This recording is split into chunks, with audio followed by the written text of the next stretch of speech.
Good morning, children. We have started studying about the lesson of environment. Today we will have a small topic, human environment. What is human environment? Where the human beings are living in. We studied about the ecosystem, biosphere, lithosphere, etc., hydrosphere, etc. Today we will study about the human environment. Human beings interact with the environment and modify it according to their need, which means the human beings are living in the environment or the surroundings are modified by them according to our needs and as per our convenience, for our convenience or comfort we are modifying the nature. We know that these surroundings are modified, we are changing the nature. Even if you go to the some of the mountainous regions, or people are destroying the mountainous regions, or they are leveling the land. The mountain regions are leveling and constructing buildings, etc. For our comfort and convenience we are modifying, but we remember that we are also destroying the nature or environment, and it will create an imbalance in the nature,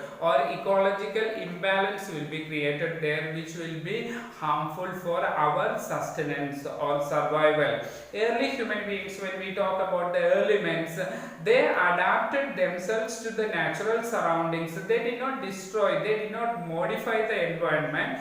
They lived in the nature as they are, and how the nature is as it is they preserved also, because we know that they led a simple life, not like our comfortable life. They did not go to school, they did not use AC, TV or car, etc., and they did not travel by the aeroplanes, etc. They lived in the nature and closely adapted to the natural surroundings. That means they led a simple life and fulfilled their requirements from the nature around them. We know that when the time needs, or in the they lived hunting the animals, or collecting or gathering fruits and vegetables, whatever the eatables available in the nature only.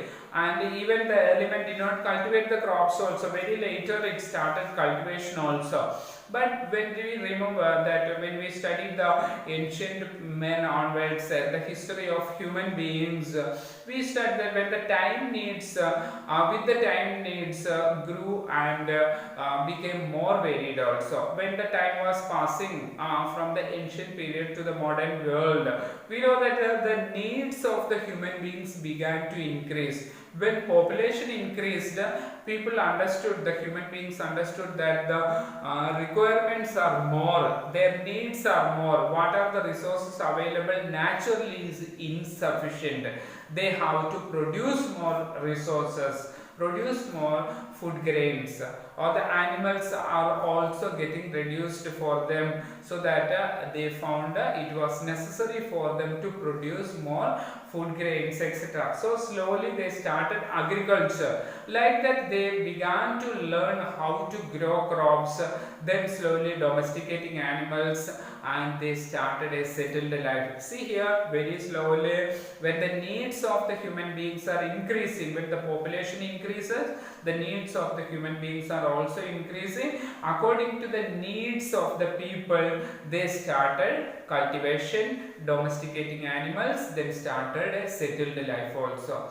So here changes occurring. Afterwards, a wheel was invented, and they started producing, transporting the traveling from one place to the another with the help of wheels. The carts were made.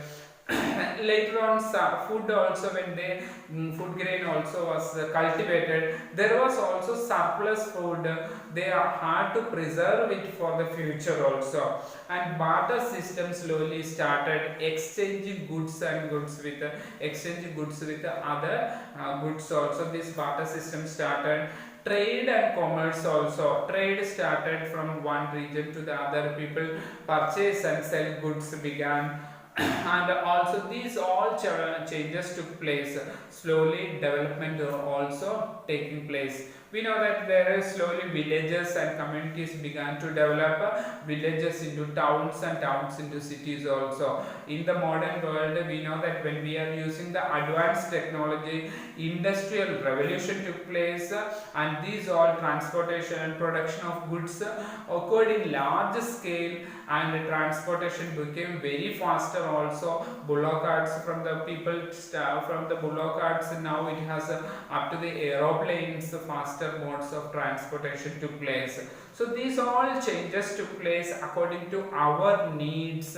Human beings are interacting with the nature or environment and modifying it or changing it. We know that when these developments have taken place, most of we can understand that climatic changes also taking place, global warming occurring, pollution also increasing. So all this information revolution made communication easier and faster. We know that the internet facilities are available, so that communication with the other regions, two members or large group of people, wherever we are sitting at home, and we can communicate with the people all around the world also. These all have become very easier and faster with the help of modern technology or the advanced technology. Have you ever thought about why you love eating the juicy watermelon in summer and hot toasted peanuts in winter? These are all in order to create a perfect balance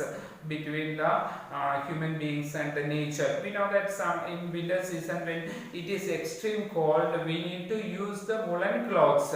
So in order to make our life comfortable, we are modifying the environment also.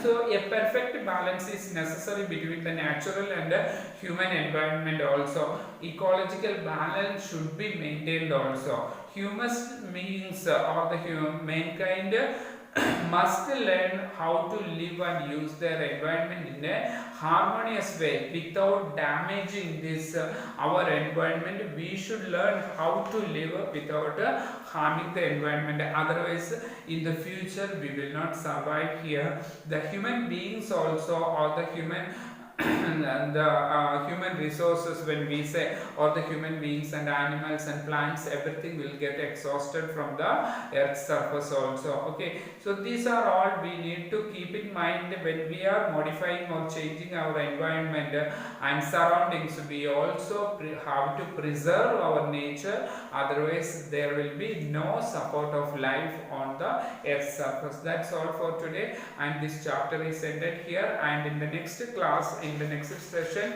we'll start the second chapter, Inside Our Earth. Thank you.